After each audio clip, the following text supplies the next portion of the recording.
Hey folks, how's it going? So today I'm going to show you how insanely easy it is to make your own milk kefir, because the stuff they sell at the store is honestly garbage. It is fake, it's not real, it's actually more like a cultured yogurt, and they charge way too much for it, and it's not doing nearly anything for your health compared to the real milk kefir. So let's talk about that.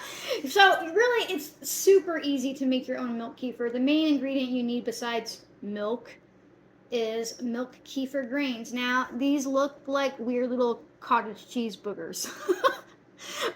What they really are, let me grab one of her. Ooh, she's a big one because she's happy, right? Look how big that sucker is. She is a symbiotic colony of yeast and beneficial, like lactobacillus type bacteria. She's dripping on me. She's dripping on me. There are hundreds of beneficial strains of bacteria in this, and she's kind of boogery, right?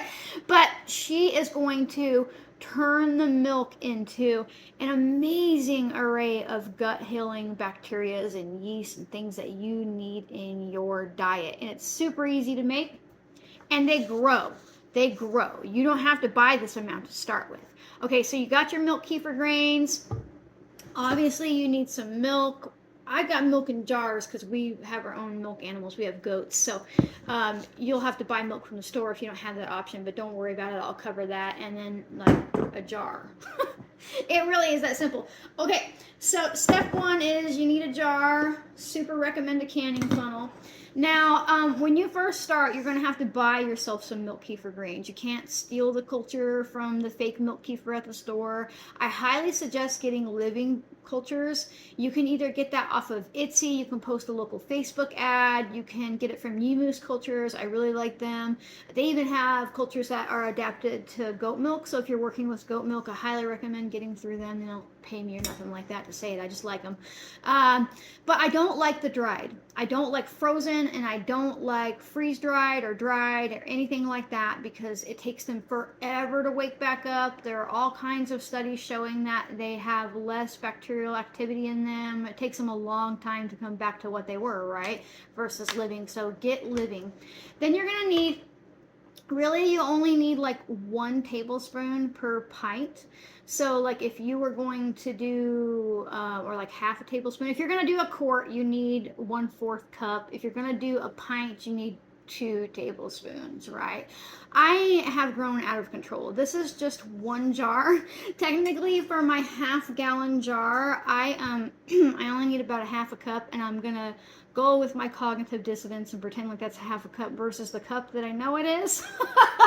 But things get moving really fast. So whatever amount you end up with, and you'll start with a small amount, it will grow, and you're gonna put the little that one big bouncy one went in. You're gonna put your milk boogers. You're gonna put your living milk kefir grains in your jar, right? Right. So you have your milk kefir grains in the jar. We have made it that far, and now you're going to add your milk. Now you can use raw milk. I prefer it. I advocate for it, but you can also use milk from the store, so don't feel like you have to have access to your own milk animals or any of that type of stuff. The only milk, and it has to be real milk. You can't really do this with soy milk or anything because these are living bacteria and they require the basically the glucose that is found, the galactogens that are in your milk, right? You can't trick them. Right, nature is like, that's not milk, it's nut juice. Right,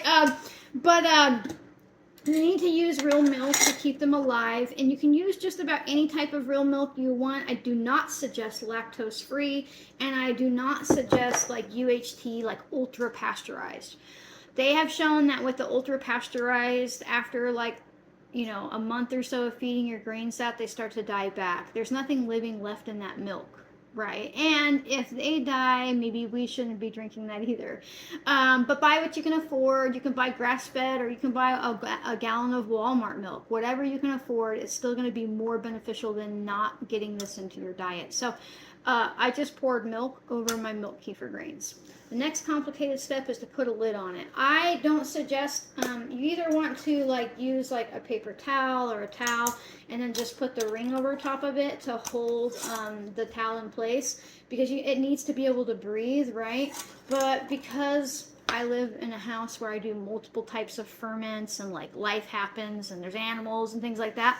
I buy these little filter lids that people use to grow like mushroom mycelium where you can't have any contamination at all, right?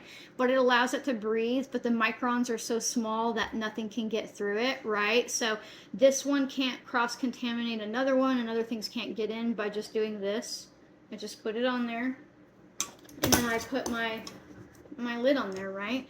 And now, depending on the temperature of your house, this milk kefir is going to be fermented and ready. And it's kind of tangy like yogurt, right? But you're going to be ready to strain these out, and I'll show you that next step. But it's only going to need to sit between 12 to 48 hours, depending on how cold it is. Honestly, in the warmer months, you're probably done around 12 or the next morning. It depends on how long you like to let it go and what you want to do with that, and I'll cover that later. So pretend like we've just gotten done with this. We've sat it on my counter for like a day or so, and then suddenly, boom, I'm gonna put her over there. She's gonna knock everything down and show you my dirty dish hoard. So now my milk kefir has been sitting and she's ready to be strained, and I know that because some of the grains like to float to the top, but you see how I'm starting to get a separation of curds and whey right there. You'll also see it happening on the bottom. If you keep letting this go, in other words, I know what will happen is it'll really start to separate into curds and whey, and it hasn't gotten bad at that point. It's just better for making into cheese after that. Like kefir cheese is fantastic, which is just as simple as straining your kefir through like a thick cloth or like a nut milk bag, and like the whey comes out, and then what you have is cheese. It's fantastic. But now we need to strain her, right? And that's the next step. And now you'll see that I have actually already strained. I have actually already strained that jar, and I was in the middle of just doing my morning kefir like maintenance routine when I was like, I should make a video. So like, this shit is not professional. This is just me being a human and in the process of taking care of my own milk kefir. Now, I will say that goat milk kefir tends to be much thinner than cow milk. So if you are working with cow milk, I suggest putting a lid on this and shaking it good to separate your grains from like the fat that has like clumped together trying to make cheese, basically, like the curds. But I don't find that I really have to do that with goat milk unless I've let it set to the point that it's super separated, right? But also I have some tips about making it thicker with goat milk. But let's get her strained first. So you're gonna see it pour out, and we're gonna pretend like I'm gonna fit almost a gallon of liquid into my mixing bowl thing here that I use, right? Okay. You know, and in the beginning, it's pretty important. Like usually what I'll do is I'll rinse this jar with a little bit of milk, and I'll swirl it and dump it out so I don't lose any of the little baby grains or things that are stuck on the inside of there. But I have so many grains that I don't really need to be like, oh, keep them all. But when you're first starting and things are first growing, yeah. Now you might end up having to take with your cow milk kefir a spatula and just give it a good scrape around, right? Now the longer you let this sit, like first ferment before you start straining out all of your beautiful grains, the more sour it'll be. But there are a couple things that we can do to make it less sour if you don't like tangy yogurt, right? So I'm just going to use the milk jar that I poured out of, because I do that often, because I'm like, I'm just going to feed you milk anyways. And then I'm going to get these little boogers out of my way. Let me not push that off the edge of the counter. That would be wild to spill a gallon of milk kefir. I would just roll with it. Be like, well, okay. So I'm going to put these back in the jar and I'll set her aside. But basically I would just put more milk over her and sit her on the counter again, right? So instead I'm just going to get her out of my way. Make a mess over here. Okay. Now that one's ready to be fed just like I did earlier, but I'm going to set one aside and she can wait a minute. So now what the hell do we do with all this milk kefir? This is essentially a gallon of milk kefir that I have to use up. I want you to know right away that she's ready to consume. You can start adding this to your smoothies. You can start making it into popsicles. You can drink it as is. You can also do a second ferment, which a lot of people aren't super familiar with their milk kefir, but I highly recommend a second ferment, especially if you're working with goat milk. It tends to make her thicken up a bit. So basically, if you're going to make a second ferment, it's kind of like the water kefir, but not like so long sat on the counter, right? And it's more like an infused flavor than it is like a ton of fruit added. So my favorite thing to do ferment, the second ferment with the milk kefir, is an orange. I think it gives the best flavor, and I really like to use the orange fermented milk kefir in making a raspberry smoothie, because then it's like an orange raspberry smoothie. So it's going to seem odd, but the first thing I'm going to do is my second ferment here. And you can try this with any fruit. I also have a strawberry one going. I have a date vanilla one going. But the thing to know is that just like the water kefir, milk kefir eats sugar. So it's more like you have the essence of a flavor. You could infuse a ton of strawberries and it'll still end up being kind of sour because she's literally eating the sugar.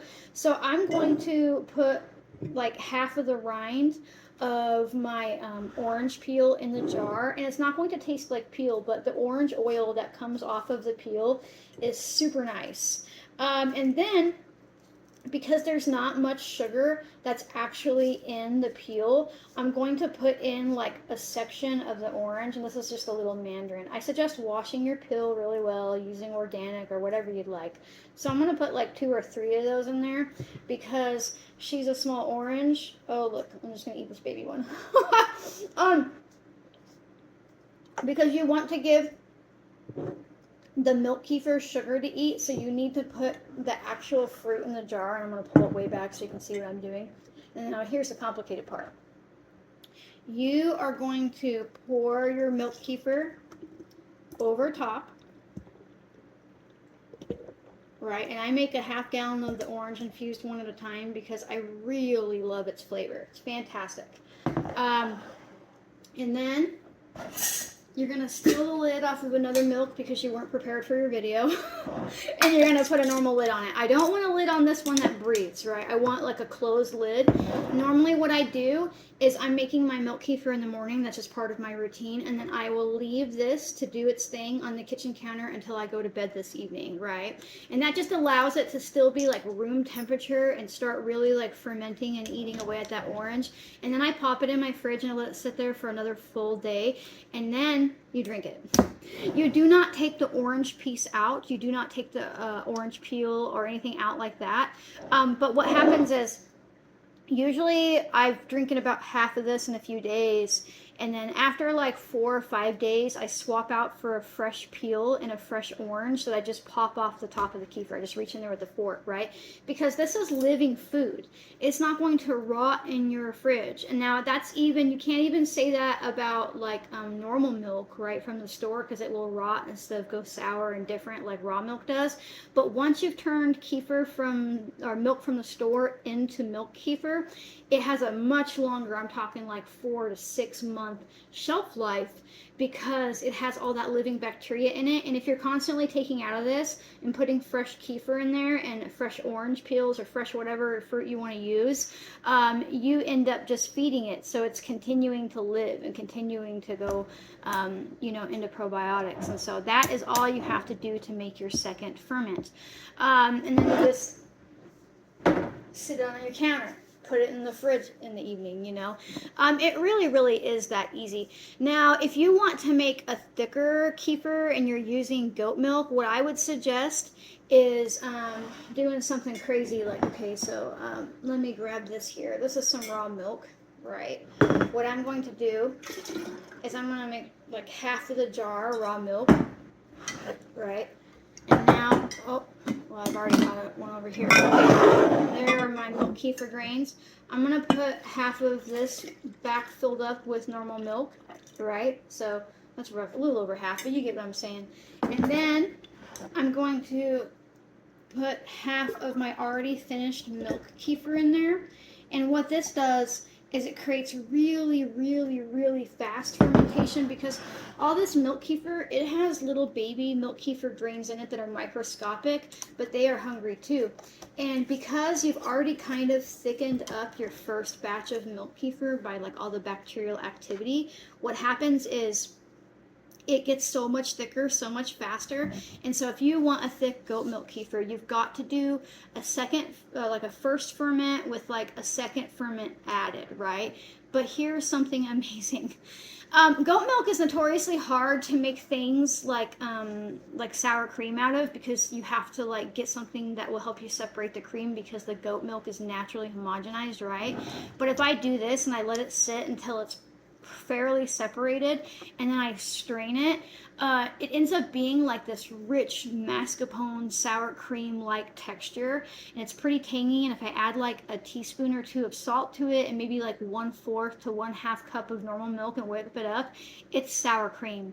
I mean, it is just amazing sour cream, and that's just been really helpful for me. And also, did you know, just to dump this out of my brain, milk kefir has just about every bacteria in it that you need to make cheese at home without buying DVI lab created cultures. It's pretty fantastic. I can make sherv with this. I can make like certain goudas and cheddars, and I can make all kinds of stuff using my milk kefir as a starter to inoculate my milk before I make cheese.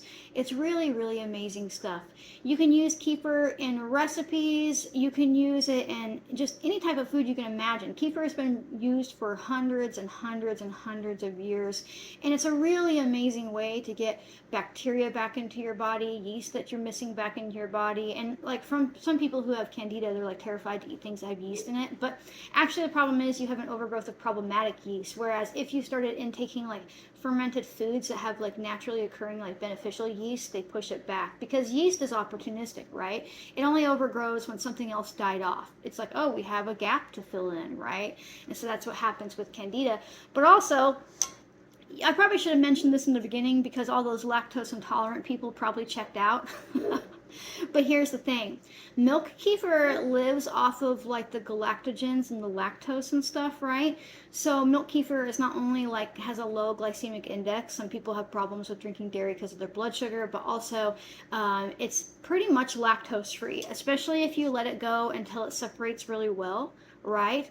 But also, and this is really interesting, milk kefir that you make at home has been shown to pretty much be casein free too, because the milk kefir is actually eating that galactogen type protein, right? And some people aren't lactose intolerant, but they're casein intolerant, and they have a problem processing those proteins that are found exclusively in dairy, right? So it's crazy. If you are lactose intolerant or you are casein intolerant, you could probably slowly work your way up to ingesting milk kefir. I would start with like a tablespoon a day, right, for a week, and then 2 tablespoons, and then like work your way up, and eventually you might heal your gut to the point that you can digest dairy if it's not from lacking an enzyme.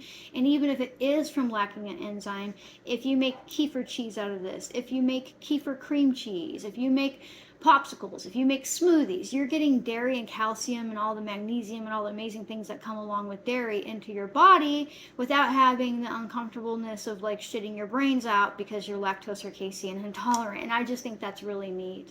So that's milk kefir. I'm sure I forgot something, but I feel like I probably gave a fair amount of information on how to make milk kefir. At the end of the day, the most important thing to realize is that you are absolutely smart enough to do this. You can do this. You can bring herbs back into your life, probiotic foods back into your life, things that humans have been doing for thousands of years, and find a real difference in your physical and your mental and your digestive health and all kinds of things like that. No matter what anybody has ever told you, you, my friend, are absolutely smart enough to do this, right? It's so simple. People just overcomplicate it. So if you like my random videos, even if you're never going to try milk kefir or anything like that, consider becoming a member. It's just a way to throw me a couple bucks a month as a thank you. Some people, you'll get early access to these videos, but don't worry if you can't join. I always release them on the weekend for everybody to see. Also, make sure that you like, comment, subscribe, turn notifications, and share. Sharing is super duper duper important because it helps other people realize that they are also smart enough to do this, right? It's super important to share. So thank you so much for watching, folks, and I'll see everybody next time. Bye.